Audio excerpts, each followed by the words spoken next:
Hello everyone, welcome to the third tutorial of linear algebra.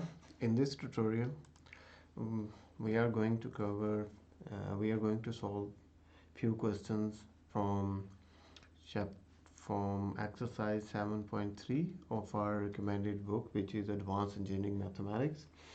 And I am going to focus, so this exercise is focused on Gauss elimination method. Basically, this method is used to solve a system of linear equations. If you are already familiar with and you feel comfortable with that, you can skip this tutorial. Otherwise, it's a good idea to see the whole tutorial, and I will at the end give you few sample exercise questions. So let's get started. So we know that a system of linear equations, for example, suppose we have 2x1 uh, 2x1 plus 3, let's suppose by let's say x2 plus I don't know 5x3 is equal to 6. And then let's suppose I have another equation saying 2 rather than 2, let's say 3x1 plus 4x2 plus 7x3 is equal to 2. So I'm writing some system of linear equations. So third equation I have 4x1 plus 6x2 plus 9x3, and finally let's say I have 7. So this system of linear equations we want to solve.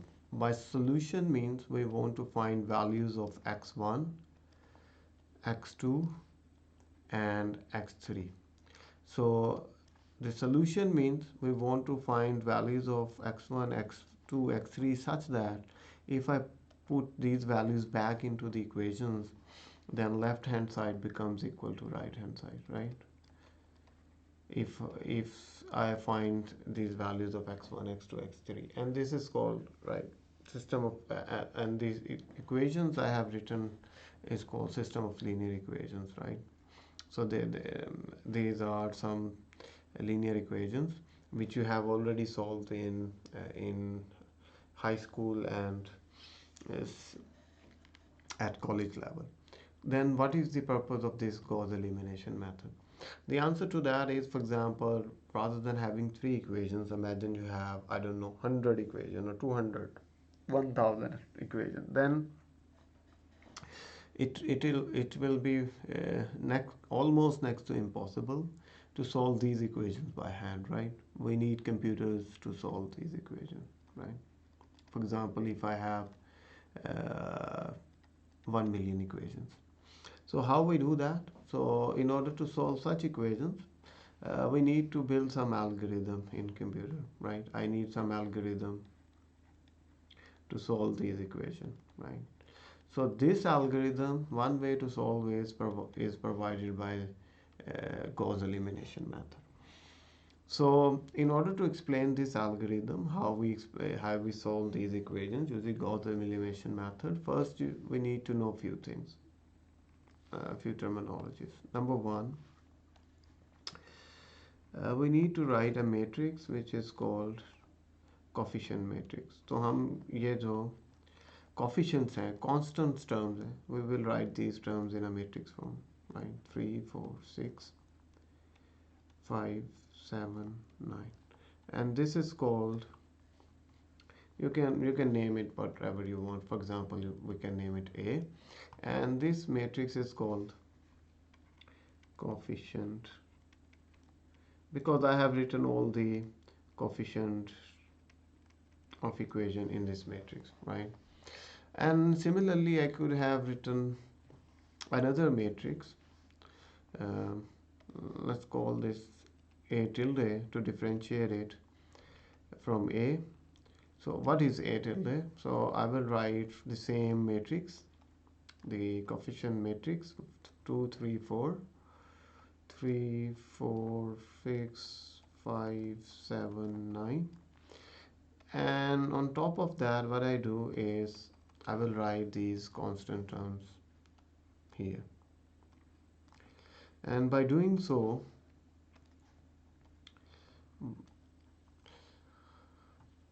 we call this matrix, this extended matrix, as augmented matrix. Augmented matrix, right? Because we have added extra column in coefficient matrix. Augmented matlab extended matrix. So these terminologies we need to know. Just on a side note, this whole system of equations, इसको हम एक नाम देते हैं, इसको कहा जाता है homogeneous system of equations, homogeneous system of linear equation, right? I will not write all of it. इसको non homogeneous, pardon. अगर तो नॉन होमोजीनियस का मतलब ये है, अगर तो ये राइट साइड पे जो मैंने कोफिशिएंट्स लिखे हुए हैं, नॉट कोफिशिएंट्स, नंबर्स, कांस्टेंट्स, अगर ये नॉन ज़ीरो हों तो हम इस सिस्टम को नॉन होमोजीनियस कहते हैं, और अगर ये terms for example if word zero तो फिर हम इसको होमोजीनियस बोलेंगे, राइट? तो होमोजीनियस सिस्टम ऑफ इक्वेशंस वो होती हैं जिसमें ये जो कांस्टेंट टर्म्स हैं वो सारी ज़ीरो हो जाए, और नॉन होमोजीनियस वो होगी जिसमें नॉन ज़ीरो हो. सो ये जो सिस्टम ऑफ इक्वेशन इस वक्त लिखा हुआ है ये नॉन होमोजीनियस है, right? So these are few terminologies we need to know. Coefficient matrix, a matrix of constant coefficients of system of equations, उसको लिखते हैं. ऑगमेंटेड मैट्रिक्स, कांस्टेंट्स के साथ, कोफिशिएंट्स के साथ जो कांस्टेंट्स हैं उसको हम मिला के लिखें तो ऑगमेंटेड मैट्रिक्स बोलेंगे. होमोजीनियस वो इक्वेशंस होंगी जिसमें राइट हैंड साइड ज़ीरो होगी, कांस्टेंट ज़ीरो होंगे, अगर नॉन ज़ीरो हो तो नॉन होमोजीनियस होगी. अब हम let's start with Gauss elimination algorithm, right? क्या है वो Gauss elimination method? Gauss elimination method, remember as I said, एक दो इक्वेशंस हो तो you can solve this by hand, right? But this method works for any number of equations. तो इसका जो फर्स्ट पॉइंट है इट सेज, इस algorithm का वो ये है कि राइट कोफिशिएंट मैट्रिक्स. सबसे पहले हमने ये करना है कि कोफिशिएंट मैट्रिक्स लिख लेना है, नॉट कोफिशिएंट, सॉरी. मैं सबसे पहले हमने ऑगमेंटेड मैट्रिक्स लिखना है, ऑगमेंटेड मैट्रिक्स. तो पहला स्टेप हमारा ये होगा कि हम ऑगमेंटेड मैट्रिक्स लिखेंगे इस एल्गोरिथम में सिस्टम ऑफ इक्वेशन से.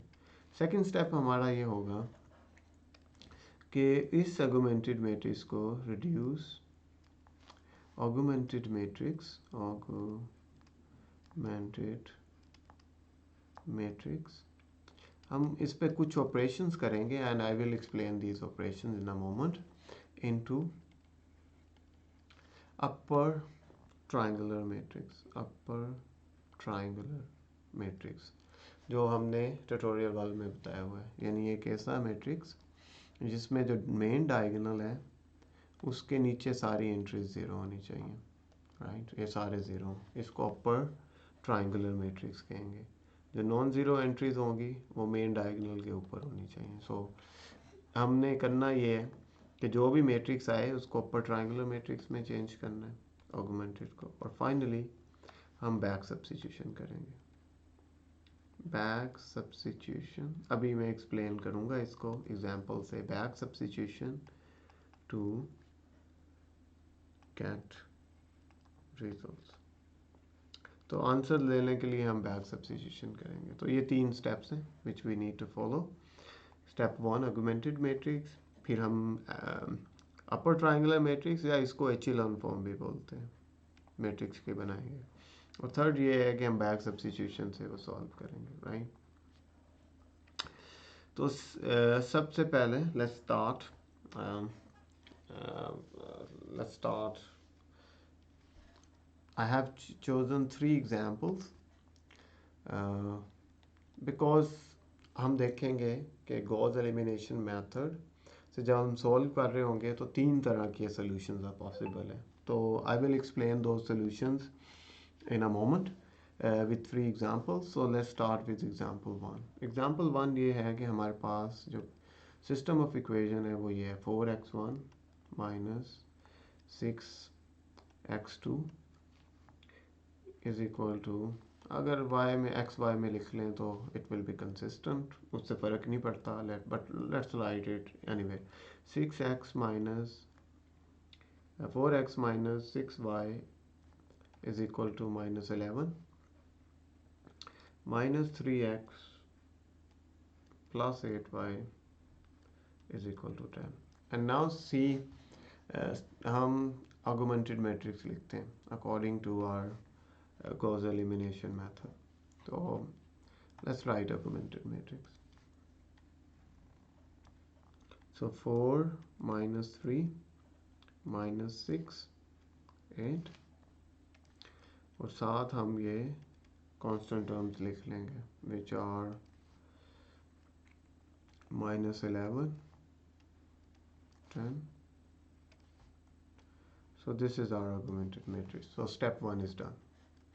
Step 2 ये है कि हमने इसको अपर ट्रायंगुलर मैट्रिक्स में रिड्यूस करना है. तो in order to do upper triangular matrix हमें सबसे पहले तो मेन डायगोनल का पता होना चाहिए. And remember from our class and tutorial, main diagonal क्या होता है? जिसमें रो और कॉलम सेम हो, वो एंट्रीज जिसमें रो और कॉलम सेम हो, जैसे A11 A22 A33 and so on. Unfortunately in this case हमारे पास 2 रोज हैं 2 कॉलम्स हैं. तो इस केस में अपर ट्रायंगुलर की डायगोनल जो होगा, सॉरी मेन डायगोनल जो होगा वो ये बनेगा.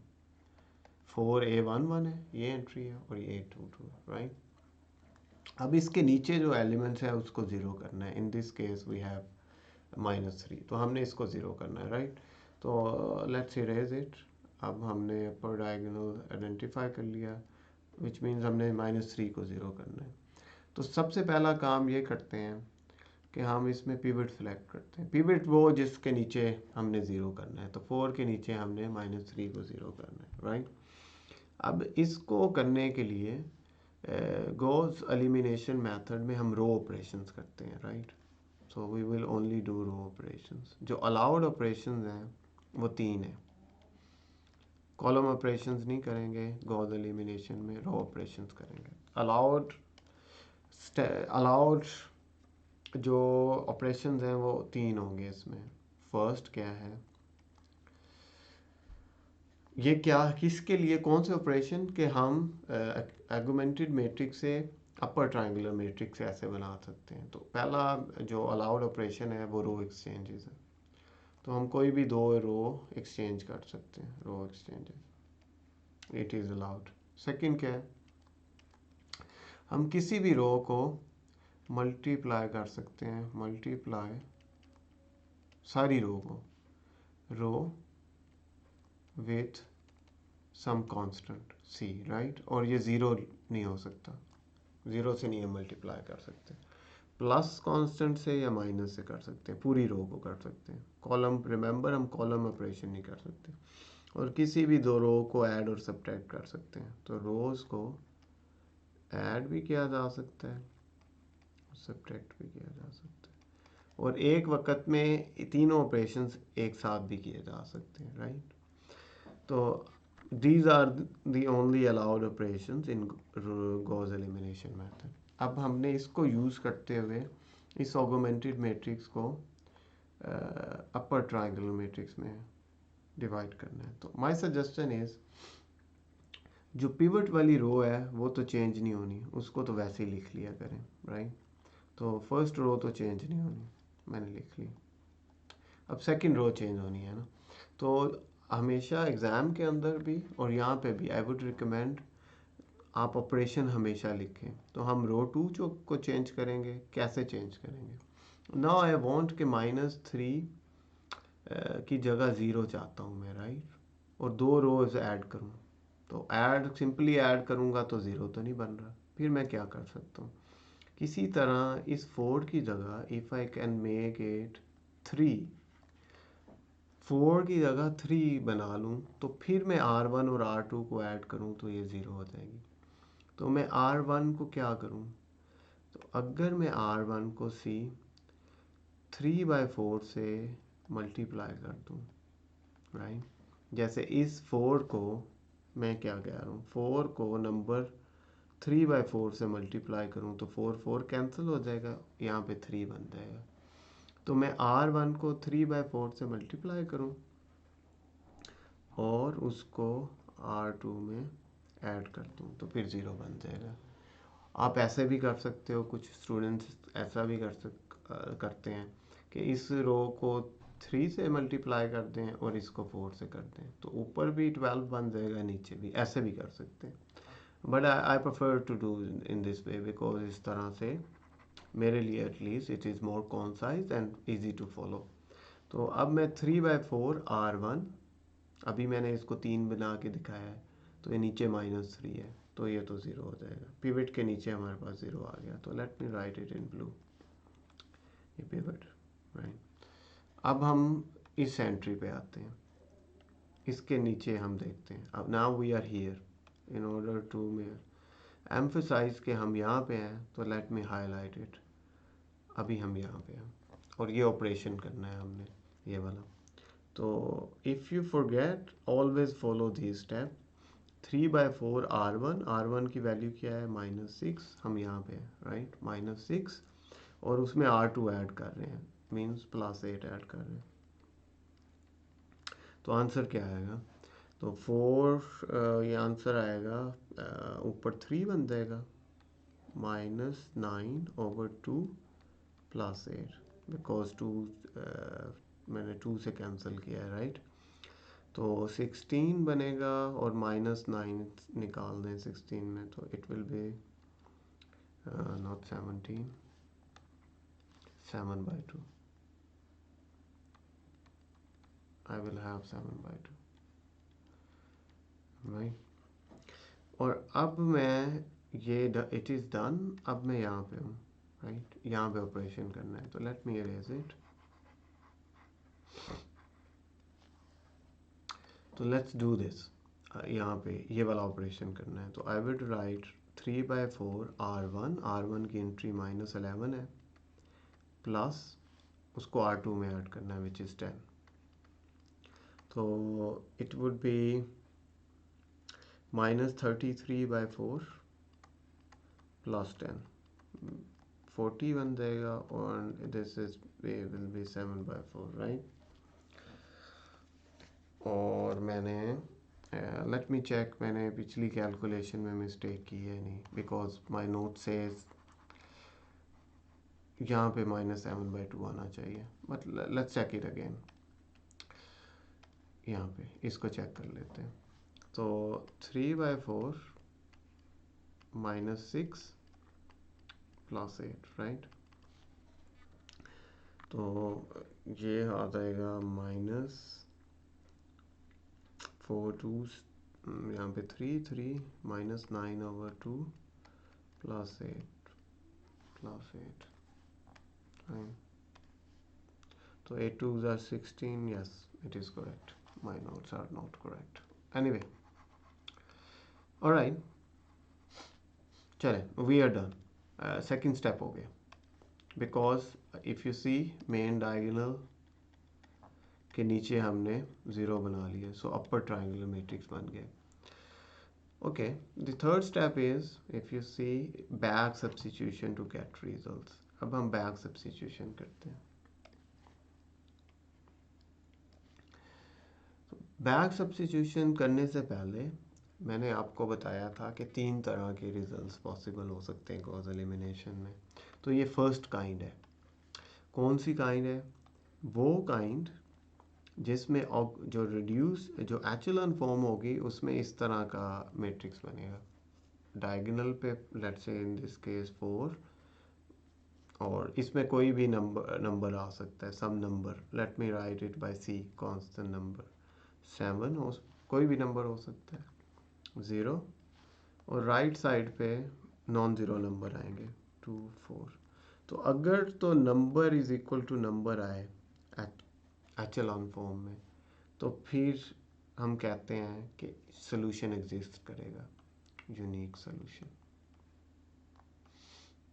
बाकी केसेस की भी मैं एग्जांपल दूंगा, राइट। अभी बस फर्स्ट केस ये याद रखें, जब आप एचेलॉन फॉर्म बना लो तो आप देखो कि जो जो कोफिशिएंट मैट्रिक्स वाली साइड है उसमें नॉन ज़ीरो रो होनी चाहिए, और वो अगर नॉन ज़ीरो नंबर के इक्वल है तो यूनिक सोल्यूशन होगा। अभी मैं इसको एक्सप्लेन भी करता हूँ। तो बैक सब्स्टिट्यूशन करते हुए इफ़ यू रिमेंबर, ये y वेरिएबल है, ये x है, तो मैं ये वाली रो लिख के दिखाता हूँ। ये होगी 7/2 y इज इक्वल टू 7/4। अच्छा, तो ये x वाला कॉलम था, ये y वाला कॉलम था। Now the question is, back substitution क्यों बोलते हैं इसको? बैक सब्स्टिट्यूशन इसलिए कहते हैं बिकॉज इसमें हम जो लोएस्ट रो होगी उसको पहले सॉल्व करेंगे और इसका सोल्यूशन फिर ऊपर वाली रो में पुट करते हैं। तो that's why it's called back substitution. 7 से डिवाइड कर लें दोनों तरफ, if I divide by 7 on both side तो ये कैंसिल हो जाएगा। And then y is equal to 2 उधर ले जाएं, 2/4 विच इज़ 1/2, तो y 1/2 आ गया हमारे पास, राइट। अब हमने x फाइंड करना है, तो in order to find x I need to write this equation, which is 4x minus 6y is equal to minus 11, right? और y हमें पता है 1/2 है, तो 4x minus 6 1/2 minus 11, right? So 4x minus 3 is equal to minus 11, तो -3 उधर जाके +3 हो जाएगा, 4x minus 8 and x is equal to -2, right? So these are the two solution, y 1/2 होगा, x -2 होगा। तो remember again, 3 steps हैं गॉस एलिमिनेशन के। कौन कौन से 3 हैं? नंबर 1, ऑगमेंटेड मैट्रिक्स लिखा, उसको अपर ट्रायंगुलर मैट्रिक्स में बनाया और बैक सब्स्टिट्यूशन की तो रिजल्ट्स आ गए, राइट। और मैंने बीच में आपको एक नई इन्फॉर्मेशन दी थी कि अगर जो स्टेप 2 के बाद जो एचेलॉन फॉर्म या अपर ट्रायंगुलर मैट्रिक्स बन रहा है ये वाला, इसमें लेफ्ट साइड पे भी कांस्टेंट हो और राइट साइड पे भी कांस्टेंट हो, यानी non zero number is equal to non zero number, तो फिर एक सोल्यूशन होगा। अच्छा, अब क्वेश्चन ये हो सकता है इसके अलावा क्या पॉसिबिलिटी है, तो let me give you another possibility कि एचेलॉन फॉर्म में आई होप सो कि इससे क्लियर हो जाएगा व्हाट आई मीन। तो let's solve these equation 2x1 plus y minus 3z is equal to 8, 5x1 plus 0y, which means y is not here, so I am going to erase it, तो y नहीं है इसमें, and plus 2z is equal to 3, and finally 8x1, third equation, let me erase it, I want to write it here, 8x1 minus y plus 7z, so this is 2, my writing is not that pretty, 2z is equal to 0. So this is the set of linear equation which we want to solve. तो Gauss elimination method start करते हैं। First step, augmented matrix लिखना है, So let's write it together. Coefficients लिखें 258 258 plus one zero है यहाँ पे -1 +1 0 -1 -327 -327 and then I need to write augmented matrix 8 3 0. So first step is done. ठीक है जी, Gauss elimination में. Do you remember the second step? क्या करेंगे हम सेकंड स्टेप के अंदर? What we will do is कि हम इसकी upper triangular matrix बनाएंगे, right? Okay, so let's do it together.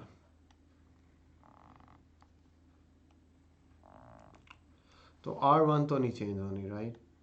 So in exam इन क्वेश्चंस में you can do mistakes of calculations. Let's not do that. Let's be very careful. तो अब क्या करेंगे? अब हम जो मेन डायगोनल एलिमेंट्स हैं which are these, right, 2 0 7, right, ये मेन डायगोनल पे. तो अब हमें पता है मेन डायगोनल पे एलिमेंट्स कौन से हैं. तो अब पिवट जो होगी जिसके नीचे हमने ज़ीरो करने हैं वो 2 है. तो लेट्स मेक दिस 0 5, राइट. इसके नीचे हम ज़ीरो करते हैं. तो क्या करें हम? Pause the video and try to think. So what we will do कि हम R2 में क्या चेंजेस करेंगे. So what I want is के ऊपर जो है -5 बन जाए, राइट. तो मैं ऐसे करता हूँ कि -5 बनाना है. -5/2 R1 को -5/2 से हम मल्टीप्लाई करते हैं और उसको R2 में ऐड कर देते हैं. तो जैसे अभी हम करके देखते हैं, ये 2 को मल्टीप्लाई करके देखते हैं. तो -5/2 R1 की वैल्यू 2 है और उसको मैंने 5 में ऐड करना है. तो 2 से कैंसिल होगा, -5 + 5 0 हो जाए, right. So this is done. I will erase this. अब हम यहाँ पे, तो अब यही सेम प्रोसेस करना है. -5/2 R1 की वैल्यू इस वक्त 1 है और R2 की वैल्यू ये देखो 0 है. तो -5/2 आ जाएगा, राइट. इसके बाद हम इसको सॉल्व कर रहे हैं. तो लेट मी इरेज दिस ताकि हम यहीं पे सॉल्व करते जाएं और एंट्रीज लिखते जाएं. तो इस तरह स्टेप वाइज करेंगे तो मिस्टेक नहीं होगी हमसे. -5/2 होपफुली R1 की वैल्यू -3 है और R2 की वैल्यू 2 है. तो ये -5 है, राइट. तो इट विल बी 15/2 और 15/2 + 2 4 19/2, right. So this will be 19/2. You can check by yourself. अब हम उसको रेज करते जाते हैं और अगला एलिमेंट लिखते जाते हैं. Now I am here, right. तो इसमें -5/2 R1 की वैल्यू इस वक्त 8 है और R2 की वैल्यू इस वक्त 3 है, राइट. तो 2 4s 4 5s are 20, -20 + 3 17. तो यहाँ पे 17 आ जाएगा. And don't forget the minus sign because this is -20, तो यहाँ पे -17 आना चाहिए. Okay, so we are done with R2. ये हमने ऑपरेशन किया. तो अब हम R3 पे जाते हैं. What we need to do with R3? This is more easier.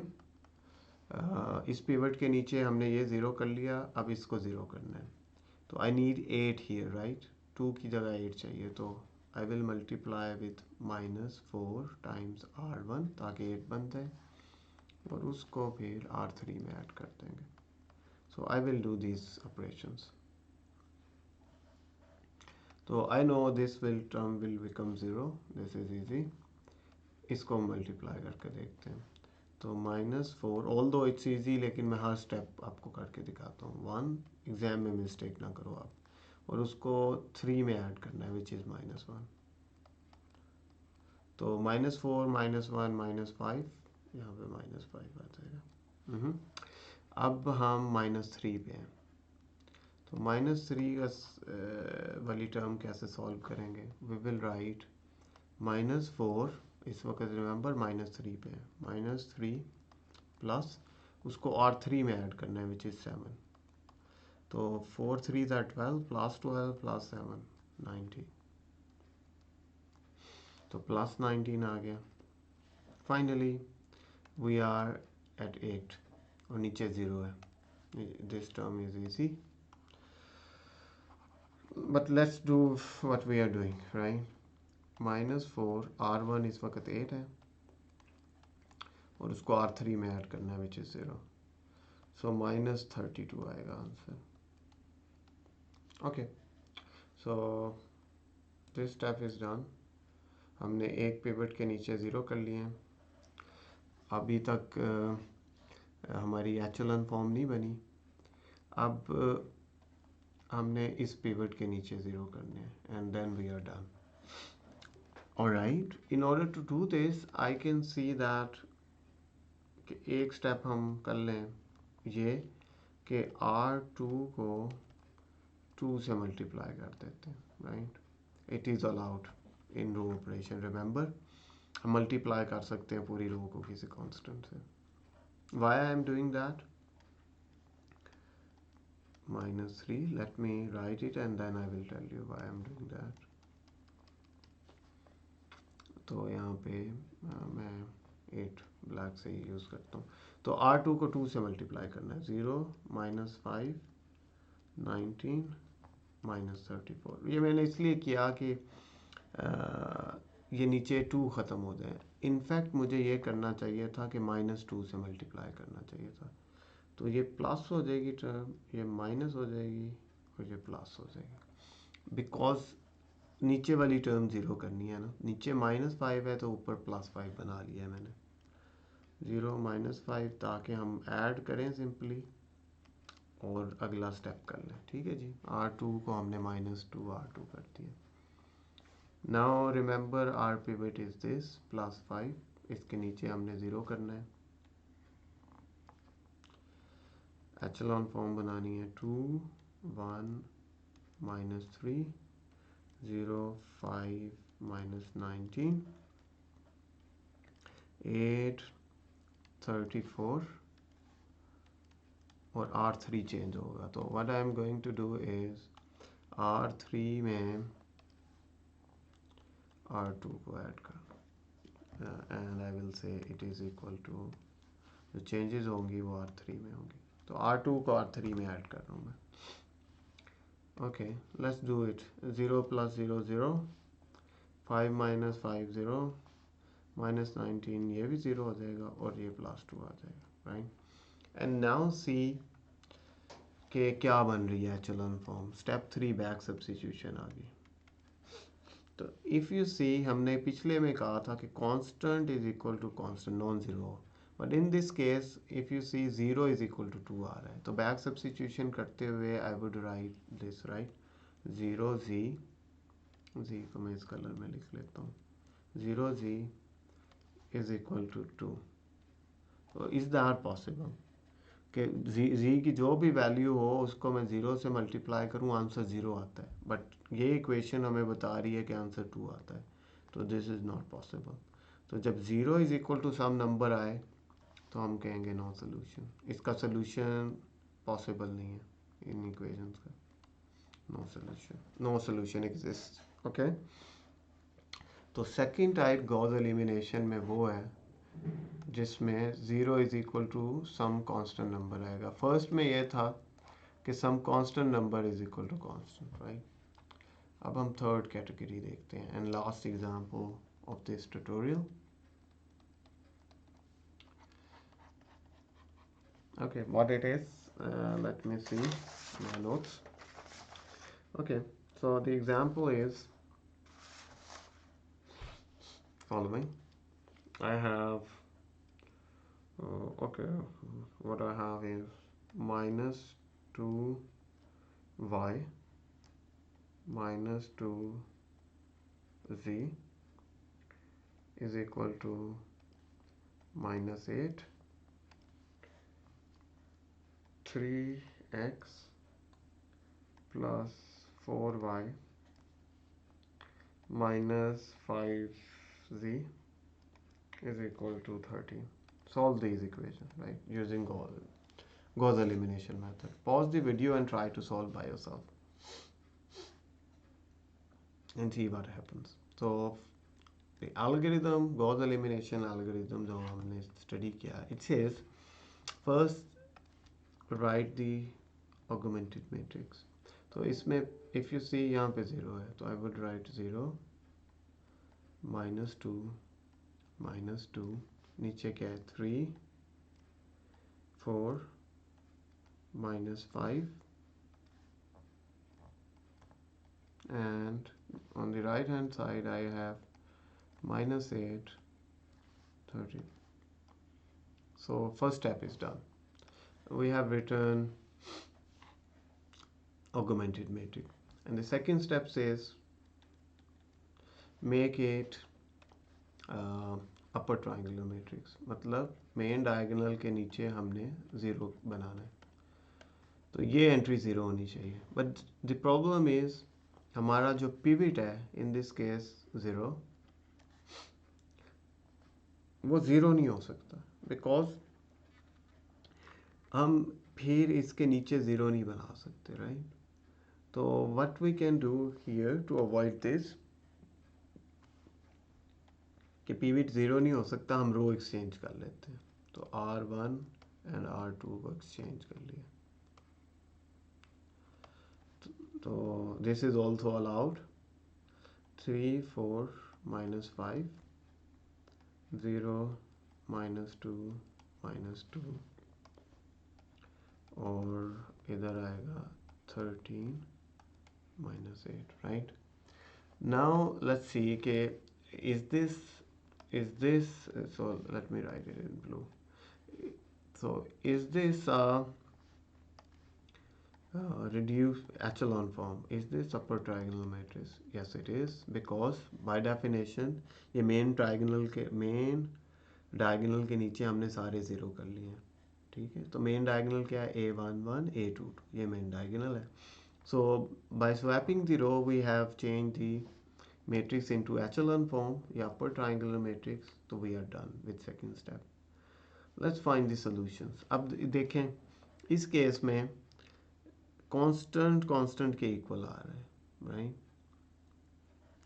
तो अब क्या सॉल्यूशन एग्जिस्ट करता है इन दिस केस या नहीं करता. So this is the question we are having. So इस केस में प्रॉब्लम इज कि अगर मैं इसको लिखूं, बैक सब्स्टिट्यूशन का तीसरा स्टेप करूं, तो इक्वेशन लिखूंगा मैं -2y, बिकॉज ये y का कॉलम है, -2z इज इक्वल टू -8, और दूसरी जो ऊपर वाली इक्वेशन बनेगी वो होगी 3x plus 4y minus 5z is equal to 13. Now the problem here is हमारे पास जो वेरिएबल्स हैं वो 2 हैं, तीन है, x y z अननोन जो है, और इक्वेशंस 2 हैं. Alright. So in this case we can not have a unique solution. तो हमारे पास यूनिक नहीं हो सकता सोल्यूशन, यूनिक पॉसिबल नहीं है, बल्कि in this case we will say हमारे पास इन्फिनिट सोल्यूशंस हैं. इसका मतलब क्या है? So let me explain it. Infinite solution क्या है? बैक सब्स्टिट्यूशन, ये पहली इक्वेशन थी, राइट. तो इस केस में अगर मैं ये इक्वेशन सॉल्व करूँ, मैं -2 से डिवाइड करता हूँ पूरी इक्वेशन को, तो I will have y plus z is equal to 8। तो इस केस में y की वैल्यू किसके इक्वल होगी? y की वैल्यू होगी 8 minus z। So we will say z is a free variable, मतलब z की कोई भी, इसको फ्री कहते हैं या ऑर्बिट्रेरी, ऑर्बिट, हम z की कोई भी वैल्यू पुट कर लें यहाँ पे अपनी मर्ज़ी से, बिकॉज इक्वेशंस हमें वो नहीं कर रही, रिस्ट्रिक्ट नहीं कर रही। तो हम z की कोई भी वैल्यू अपने, जैसे z की वैल्यू मैं 0 ले सकता हूँ, z की वैल्यू 1 ले सकता हूँ, और फिर y की वैल्यू निकाल लेते हैं। फॉर एग्जांपल z की वैल्यू 0 हो तो y की वैल्यू कितनी आ जाएगी? 8 आ जाएगी, राइट? ओके, z की वैल्यू 0 पे y की वैल्यू 8 आ गई है। अब सेकंड इक्वेशन से देखते हैं। तो 3x प्लस 4, y की वैल्यू 8 है, remember, let me write y value 8 is equal to 13, right? ये इक्वेशन। तो x की वैल्यू कितनी आएगी? 3x, 8 4 आर 32, और उधर जाके माइनस 32 हो जाएंगे, प्लस 13। तो कितना आंसर आएगा? 21? No. So okay, so I'm a bit dizzy at this point, so it will be minus 19, right? Yes, minus 19 आ जाएगा। तो x की वैल्यू आएगी minus 19/3। so for value of z is equal to 0, हमने y की value निकाली, फिर x की निकाली, but you could have asked कि z की वैल्यू 0 क्यों मैंने पुट की है? I could have put like z is equal to 1, z is equal to 2, -1 -2, कोई भी वैल्यू पुट कर सकता था, और फिर x और y की वैल्यू आएंगी, राइट? और ये वैल्यूज़ x और y z की पुट करो आप यहाँ पे, you can check by yourself, ये सेटिस्फाई करेगी इक्वेशंस को, राइट? ऑलराइट, सो सो कितनी z की वैल्यूज़ पॉसिबल होंगी in this case? In this case we have infinite values. तो इन शॉर्ट तीन तरह से, now let me summarise, Gauss elimination method से जो सॉल्यूशंस पॉसिबल हैं। यूनिक सॉल्यूशन कब होगा? यूनिक जब तब होगा जब ये वाली फॉर्म बनेगी, अपर ट्राइंगुलर मैट्रिक्स है ये, और इधर नॉन ज़ीरो नंबर्स आएंगे, let's say C1 C2 C3 some number. तो इधर अगर नंबर आए कोई, let's say non zero number 2, तो यूनिक सोल्यूशन होगा, राइट? अगर ये वाली फॉर्म बने, upper triangular matrix once again echelon form में, और यहाँ पे ज़ीरो हो और इधर भी zero, zero is equal to zero, तो फिर इन्फिनिट सोल्यूशंस होंगे।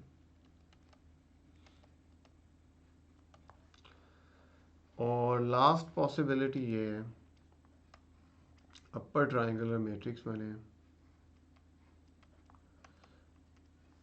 और इधर नॉन ज़ीरो नंबर है, let's call I don't know C, कोई नॉन ज़ीरो नंबर है, राइट?